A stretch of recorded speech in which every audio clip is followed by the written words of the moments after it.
Hey, what's up, everybody? We are back. We are back with another update. The last witness, the first witness, the second witness is the last witness for the day. I want to bring in our special correspondent, Miss Pam Campbell. Pam, what's going on? Hello, everybody. So it's been a long day. This witness apparently has been on the stand for a while. E.J. King, correct? Yeah, what happened was we're sitting in, we come back from lunch, we come in at about 1:30ish, and we're sitting there. And we're looking around, and then the prosecutor, everybody goes in chambers, then they come out, then the prosecutor and defense, and everybody goes in the hallway. Then they go upstairs, and nobody knows what's going on. We sat in the courtroom till 2:30 before anything started. Come to find out. So I can bring people in context. You had a lunch, an extended lunch, correct? Well, I don't know if it was extended because we basically came in on time and we sat in the courtroom for an hour. Okay, so tell me what happened when EJ got on the stand. What ended up happening was when the defense actually called EJ. Now, mind you, EJ was Meg's stylist and was there at Kylie's home on the night of this incident. EJ was called, and the first questions out of the defense mouth was, "Have you ever talked to any investigators?" No. The defense established that they've never contacted him, I guess, to ever take a statement. So today was actually the first day that they have gotten a statement to know what he has to say about what happened that night. And that's why it took so long, because the prosecutor and the defense was up on whatever floor trying to figure out what his testimony is going to be.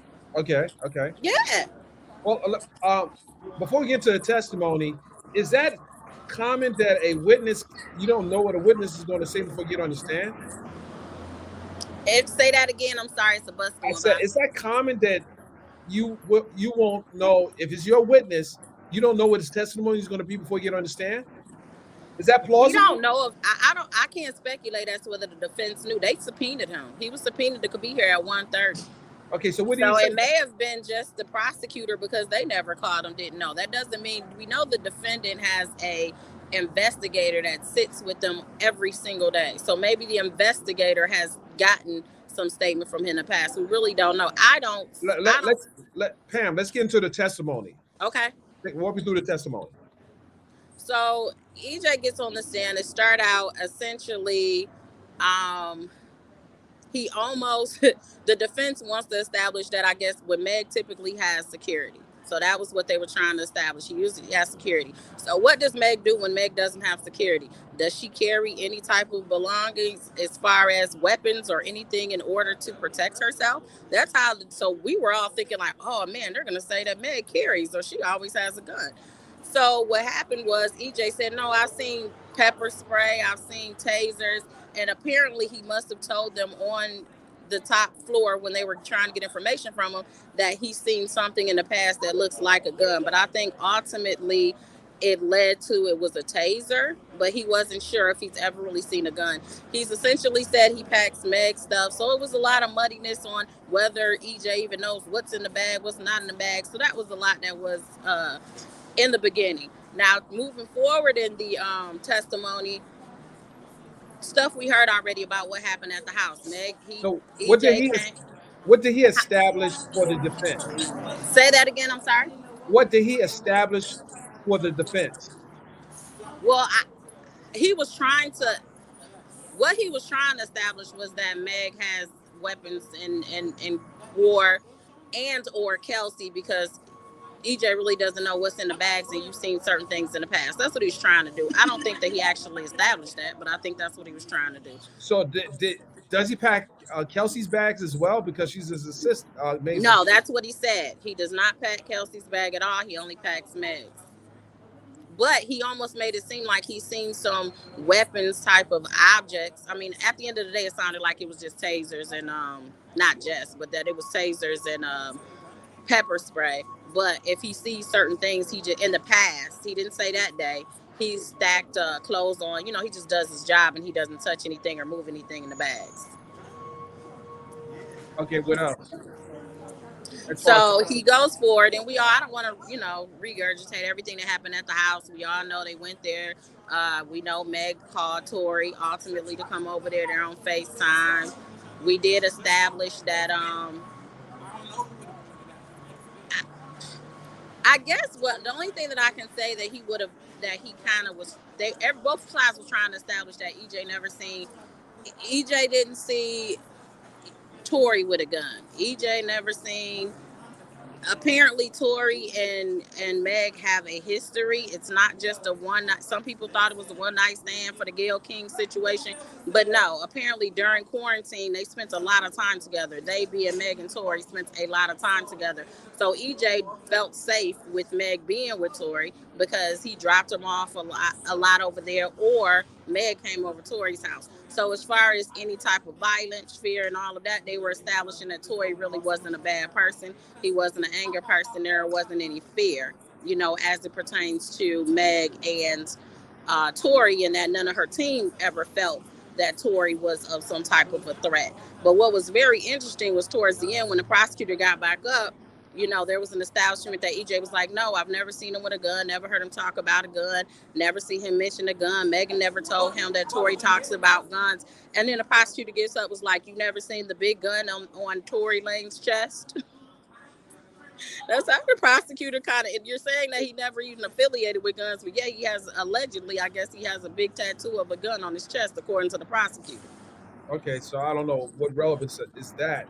But let me ask you a question, because I was in the courtroom when EJ's name came up, and this is what I see my comments. But listen, there's a reason why I ask these questions. The key question for me is EJ wanted, according to what we heard, EJ was telling Megan it was time to go, it's time to go, it's time to go. Did anyone ask prosecutor or defense why was it pertinent for Megan to leave the party? Why did EJ try to encourage her to leave the party? Uh, you remember that happened during the listening to the tape recording. Did anyone ask why did EJ implore Megan to leave the party? Yeah, EJ called Megan to lead the party because Megan's wig was messing up, and he said he knows how Megan is and how she's very specific on how she wants to look. So he first tried to tap her on the shoulder and say, hey, your wig is slipping. And then apparently she goes back in the water, and by the time she comes back, it's almost off. So he basically told her it's time for us to go. Plus, she had been drinking a lot, and I guess she made some sly comment to Kylie, and he said he's known Kylie longer than Meg, and he knows how Meg can get. So he wanted them to leave. But the issue was Meg wanted to leave, but she wanted to leave with Tori. But Tori didn't want to leave. Did EJ have any knowledge of that particular situation and how uh, Megan and Kylie, any type of exchange between Megan and Kylie in relations to Tori being there? He didn't mention anything about any relation between Tori and Kylie at all. The only thing he mentioned was that Meg said something slick to Kylie because I guess Kelsey made the remark to Kylie of basically, I thought, you kind of lit, you actually, you're a good time, you're fun or whatever. Kylie and Kelsey apparently clicked immediately. And so Meg made a snide remark basically saying, oh, thank God, because I thought you were born or something like that. Whatever she said, EJ felt like he knew Meg enough to know she was trying to be shady. So that was another reason why he just wanted her to get up out of there. Well, that's what I was trying to establish because I knew it just couldn't be about a wig. he probably felt that because he knows Kylie Long, he probably felt the energy was getting kind of thick or tense. The mood was getting kind of tense. Is that Yeah. safe to say? He said that kind of towards the end, but his main reason was what he told the prosecutor and the defense was it was because her wig was basically jacked up and he felt like it was time to go. So he went up there and packed their belongings. I mean, I think their biggest thing they were trying to, the defense was trying to establish is just that Meg, that they could have been the ones with the gun, being Meg and Kelsey. I think that's what they were trying to get him to say, like what he knows about Meg getting aggressive or getting angry, or of her having weapons when she doesn't have security. That type of stuff is really a lot of his questioning. So again, the defense is trying to establish that Kelsey was the trigger person. That's what it sounds like. That's what the defense is trying to establish. Am I correct? That is correct. What would you? How would you score his testimony today? Does it help or does nothing for the the direction, the way the defense is trying to get this case to go? I mean, if it were to help anybody, I think it would be the defense, which is probably why they called her. But I didn't see him saying, obviously he wasn't there for the shooting. So everything is kind of speculation. They were using him. For instance, we seen the picture of where the suitcase and the Louis bag was and how it was by the counts in the front console in the car. They got him to acknowledge that he put it in the trunk. So, it looks like these suitcases or whatever were moved. But then, of course, the prosecutor came back and said, but you weren't there when she went back because she realized she left her sandal, which insinuated that, hey, they could have moved the luggage, obviously, because she was looking for her slipper or whatever when they went back the second time. Did anyone ask did the prosecution ask EJ, was there, did he notice any blood on the suitcase at any time? Was there what? I'm sorry. Was there blood on the suitcase? No, that wasn't asked. He saw the suitcase for the first time, just the picture. Of course, we seen it with blood on it, but that was after the fact. But no, that question wasn't asked. Did he establish who the suitcase belonged to? And the bag that they was referencing. It was a bag next to a suitcase in the photo that we saw. Did they establish who owned the bag and the suitcase? No, they just established that those were the bags that they brought in. They being when EJ brought all the stuff into Kylie's house, that was the suitcase and the Louis Vuitton bag that he actually put the clothes in. Because what he said was, of course, Kelsey is the assistant, so he doesn't pack her clothes. But because they were in a room in Kylie's, everybody took the clothes out. They had bathing suits and they were supposed to go someplace else, so they had to change the clothes. So all this stuff was laid out, and he had options for Meg. So when it was time to go, he just packed up everything that was there, which probably included some of Kelsey's stuff, and threw them in the bags and kept it going. But he's not ultimately responsible. She's the assistant. Does EJ still have a relationship with Megan Thee Stallion? Was that asked? The question was asked, were they friends, and he said yeah. Okay. But I don't, we don't know if that's current. Did anybody ask, are they friends right now as we speak? No, that question was not asked. So he came to court on a subpoena. Okay. He came to court on a subpoena.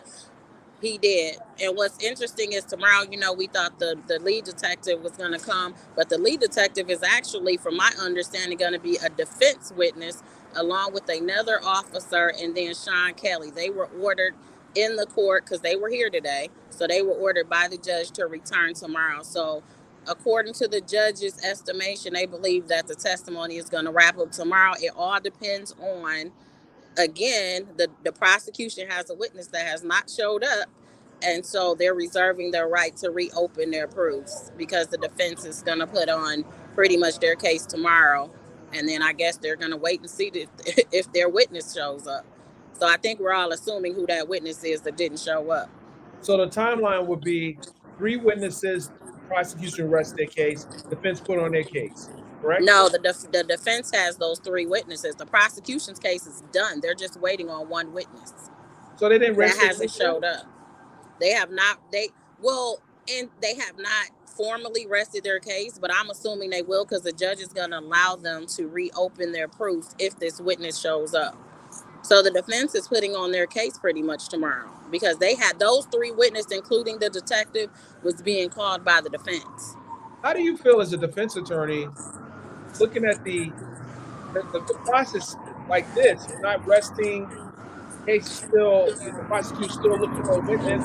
I used to be a prosecutor. I used to see the prosecutor resting cases till 6 in the morning. Do you think this is irregular in the way the judge is allowing the prosecution to keep their case open without resting as a defense attorney?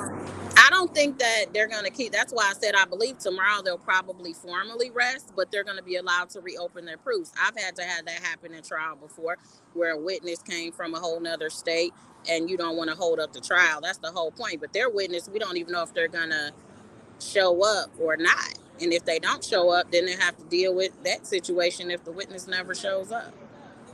Okay, so right now the defense, the defense has 3 more witnesses to put on. That's what they said. The judge made it seem like tomorrow they think they're going to wrap it up, and they told the 3 witnesses that were present today on behalf of the defense that to come back tomorrow at 10:30. Check this out too, and then I'm gonna let you go. So the the prosecution tried to add another charge. They did a motion to try to add the charge about the $1 million bribe, but of course the judge denied their motion. Oh my goodness. What are they doing here now? Oh my God, this is crazy. The judge denied their motion, as he should have, because that is prejudicial. That wasn't even probably anything they talked about. As a defense attorney, you need to be able to persuade them that didn't happen. That is prejudicial. I couldn't believe they even asked. But yes, they did. They did a motion. They did a motion to try to amend the information to conform to the proofs. I said, are they serious? And then they tried to make it seem like they didn't have this. The judge was like, but didn't you know this information already? And they were like, yes, we knew this information, but until we were able to play Kelsey, they came up with some excuse. I think they said because they were able to play Kelsey's video, that basically corroborates the $1 million. No, and the court was like, no, because we all know you've already amended it already before this trial, with negligence, reckless, whatever charge that you added on. So you already amended it. So why did you just not amending it again? Well, they did the interview in September. If they saw any other charges in that interview, that they could have had the charges back in September. I don't know. That's what the judge said. How do you read this as a defense attorney? It looks kind of like they're desperate at this point. They're reaching. They're starting to reach now. I mean, they didn't charge Tory with fighting Kelsey, but they want to charge him with a possible bribe of some sort, but they didn't think about charging him with fighting Kelsey. You see where I'm going with this? Feels like you're throwing things up against the wall to see what sticks. Absolutely. I appreciate you. I know, you gotta get your eat on. I appreciate that. Man, I'm starving. Thank you so much. I'm about to get my eat on too. All right, I'll talk to you soon. Well, hold on. Before you go, I'm gonna see if someone has a question for you. Does anyone have a question for Miss Campbell? Please put a comment in the chat right now. If you have a question, we'll ask 1 or 2 questions. I can't see the chat, so you have to. No, I'm gonna read it. Okay. What happened with the juror that we talked about earlier? Did they talk about that? Yeah, they had all these rumors out here, and I was telling people don't report on that because you don't even know what's up. So what happened is this juror has an appointment on Wednesday and Thursday, a medical appointment at 10 o'clock. And so they're not sure if they would be able to be here until noon. So they were trying to debate if they should just add an alternate because we don't know if the case is going to be done. But I heard so many rumors at lunchtime. I told some of these people, I said, as an attorney, don't put that out there. When the stuff they were telling me, the reasoning why, I said, don't put that out there. That wouldn't be wise. Just wait for the judge to say what it is. We're going to hear it. Absolutely. And we're not going to help spread those rumors either. Let's see. Hold on. That's why I'm not going to repeat it because they were nice and salacious, the one. I know. I heard a few of them as well. So, I heard a few, but I'm not going to repeat it. Any more questions? That was a good question. We have any more questions? This is why she's here. Because if I hear stomach growling on this interview, we're going to have a problem. Did they say anything about Tori getting in the elevator with the? No, no, she was answering. Come I on, don't know nothing about. Is that's what they're saying about I don't, that you know, juror? I Yeah, don't no, know no, anything no, about no, that. no, no, no. Okay, do you still think the negligence charges will stick? I honestly felt like the prosecution knew that their case was a tad bit weak when they added it because negligence is easier to prove than obviously intent. But to me, I don't think they've shown whose hand the gun has been in at this point, except Kelsey's audio says that, but she done took back what she said that she saw him with a gun at all. So, and that's what the defense is doing now. They're trying to open up the door to make it look like it can be somebody else. We don't know who it is. We don't know. It could be, we don't know if Quan had a gun. Nobody ever seen him before. That was the first time he drove. Apparently, that people that Meg had seen him and had been seeing Tori all through the pandemic and never seen Quan before. Right. EJ had never seen Quan before. So this is a new person. We What? don't even know who What? this cat is. Guess what? And we ain't seen Quine either. This is like a Swiss cheese type of prosecution at this point. There's too many holes in it, and no pun intended. But they got to bring it home. And I'm see, looking that's what for. I was trying to tell people. People are getting confused, and they're trying to get into the salacious facts on who messed with who and who didn't. I'm like, just sit back and listen to the court case. We'll see how weak it is or how strong it is if we listen to the facts and the evidence. That's all we're doing. Closing arguments. Do you think it's going to happen on Wednesday? You said what? Do you think closing arguments will take place on Wednesday? Yes, I do believe it's going to take place on Wednesday, especially if Tory doesn't testify. But we don't know. How do you feel about this case right now? This is the last question. How do you feel about the outcome of this case? What do you think the outcome will be in this case?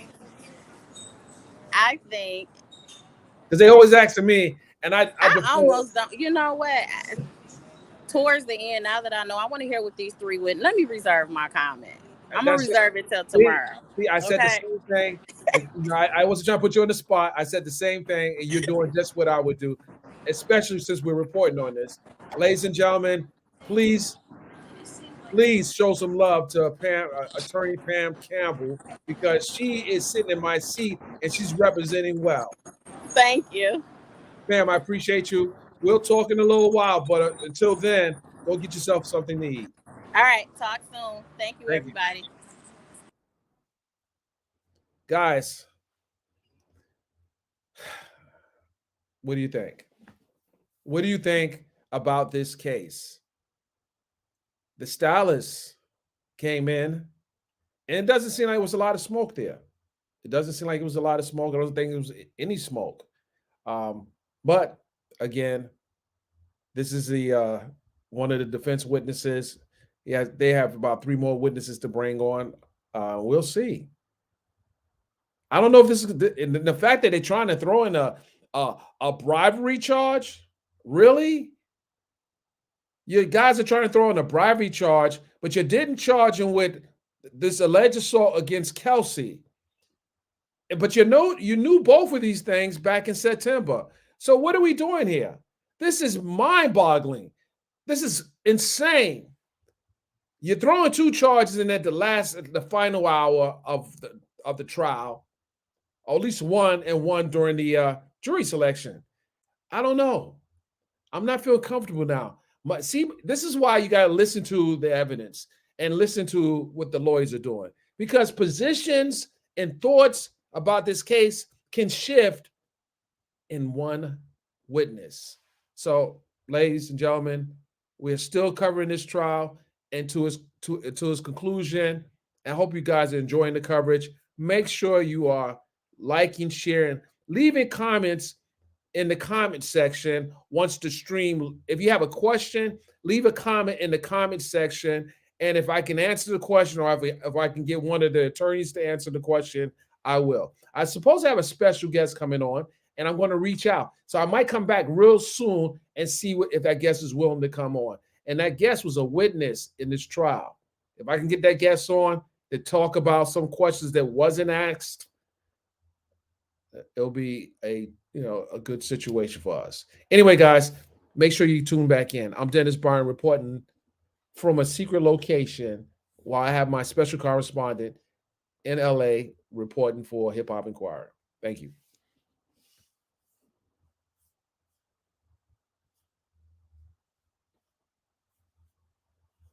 And guys, you know what I have to do. You know what I have to do. I got to take it out with my favorite beat.